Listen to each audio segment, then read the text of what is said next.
Salut! Tu penses que pour être premier sur Google en 2023, il suffit de créer quelques contenus et d'attendre que ça monte tout seul? Eh bien, détrompe-toi.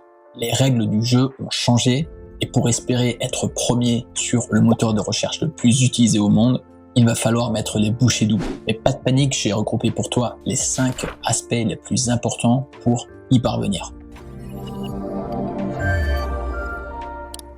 Alors voici en 2023 les éléments les plus importants à prendre en compte et à mettre en place pour espérer être premier dans les résultats. Premièrement, optimise ton site pour mobile.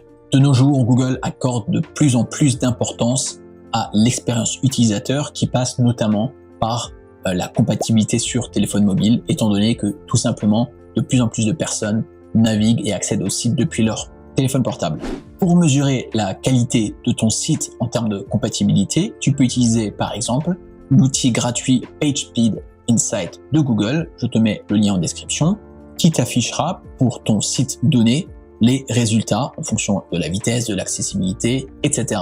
ainsi que des conseils pour améliorer ce score. Tu peux aussi utiliser le site Mobile Friendly Test de Google, ici encore, et tu verras alors si ton site est compatible sur téléphone portable ou pas. C'est extrêmement important parce que ça c'est l'avis de Google et c'est ce qui compte au final pour y être bien référencé. Mon conseil, le fait d'avoir un site qui charge rapidement sur téléphone portable est un des facteurs qui le fait considérer comme compatible mobile ou pas.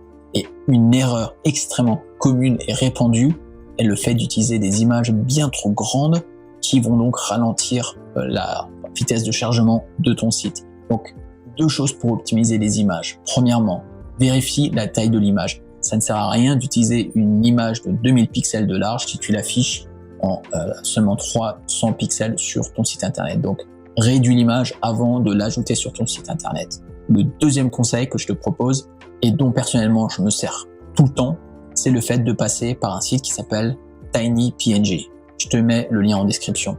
Sur ce site, tu peux gratuitement et en quelques clics seulement venir compresser ton image. Par exemple, si j'ai cette image-là, je viens l'ajouter par ici et tu vois que sans aucune perte de qualité, je suis passé de 800 kilooctets à 260. Donc j'ai économisé 70% de sa taille sans perte de qualité.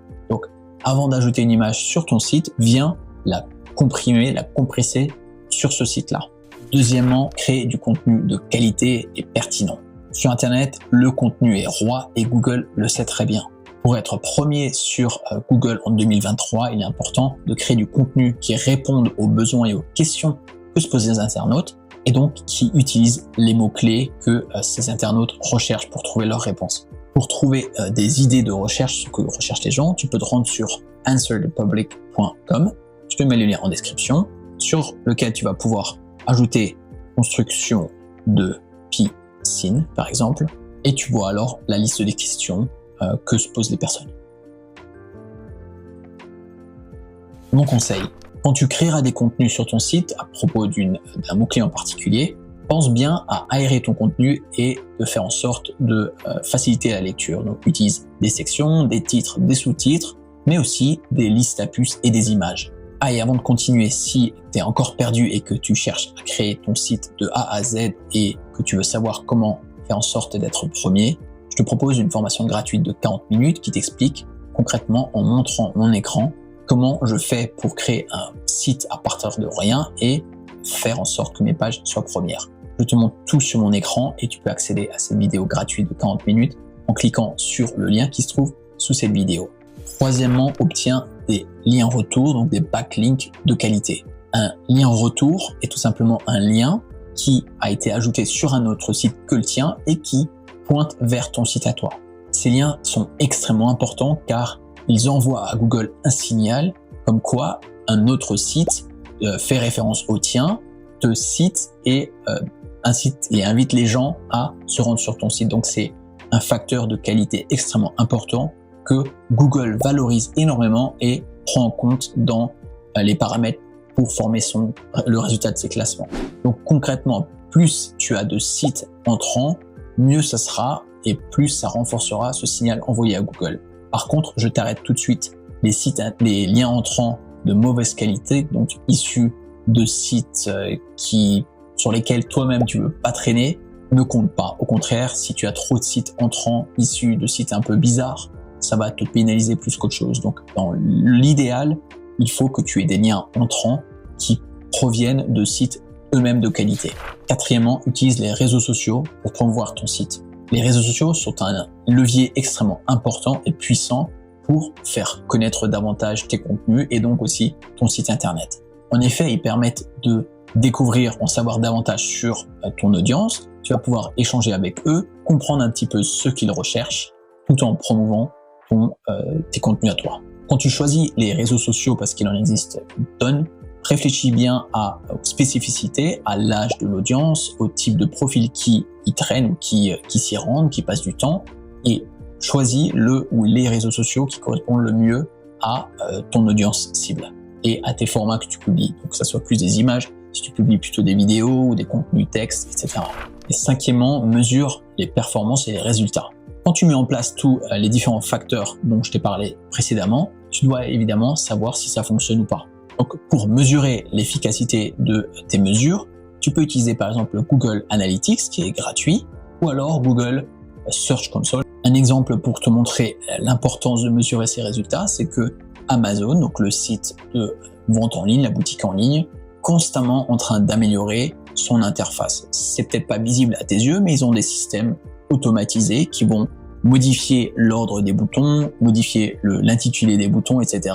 de manière à ne garder que les pages ou les interfaces, les mises en page qui fonctionnent le mieux. Mon conseil, pour mesurer l'efficacité de tes objectifs et voir si ça correspond à ce que tu recherches, avant même de te lancer, il faut que tu suives le format SMART. Ça correspond à spécifique, mesurable, atteignable, réaliste et temporel. Donc en gros, ça veut dire que ton objectif, tu dois pouvoir dire je l'ai atteint ou je l'ai pas atteint. C'est pas tout simplement un objectif comme par exemple je veux apprendre à jouer de la guitare. Car quand est-ce qu'on l'a atteint cet objectif? Est-ce que jouer 3 morceaux est considéré comme savoir jouer? Est-ce que jouer les yeux fermés, etc. Mais n'oublie pas surtout, le contenu est roi. Si ton contenu n'apporte aucune valeur ajoutée à ton audience, ton site risque de ne jamais être premier dans les résultats. Donc, commence par créer beaucoup de contenu pour pouvoir couvrir plein de sujets différents, pour donner un signal à Google que tu travailles et que tu t'investis dans l'apport de contenu de qualité. Ajoute dans ta routine quotidienne un créneau qui va consister à créer une page par jour par exemple, et tu verras qu'à force, ça va finir par porter ses fruits et tu vas voir des pages qui vont au fur et à mesure monter dans les résultats pour obtenir du trafic supplémentaire. Et surtout, évite les erreurs que Google pénalise car ça risque de compromettre tous les efforts que tu as investis dans la création de ces contenus. Et pour savoir quelles sont ces erreurs qui te pénaliseront, je t'invite à visionner cette vidéo-là.